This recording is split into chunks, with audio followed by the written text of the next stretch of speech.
Et Emmanuel, vous recevez ce soir Thierry Cotillard, le président d'Intermarché. Bonsoir Thierry Cotillard. Bonsoir Emmanuel. Merci d'avoir accepté notre invitation. Vous êtes à la tête d'Intermarché. On est en pleine période de grève, notamment dans les transports en commun. Il va y avoir une nouvelle journée en début de semaine prochaine. Ça bloque complètement le commerce chez vous, chez Intermarché ?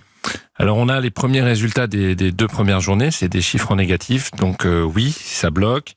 Et l'inquiétude porte sur notre capacité à approvisionner sur du moyen long terme les points de vente. Donc c'est une situation délicate, mais nous essayons avec nos adhérents de l'aborder avec le plus de sérénité possible. Vous avez assuré votre approvisionnement ? On a cette chance d'avoir une flotte propre à Intermarché, donc ça se passe bien. La question est plus de savoir aussi si on va pouvoir avoir accès à tous les points de vente.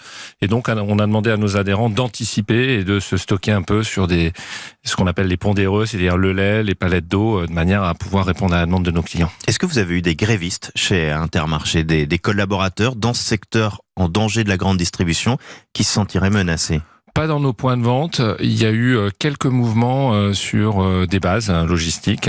Mais ce que moi j'ai envie de retenir évidemment de ce mouvement, c'est que on sent bien évidemment l'inquiétude qui est là sur le pouvoir d'achat. On sent l'inquiétude, la peur d'une précarité future. Et nous, en tant que distributeurs, je dirais on la vit. C'est 12% des Français qui vont aujourd'hui dans des banques alimentaires, dans des restos du cœur pour finir les fins de mois.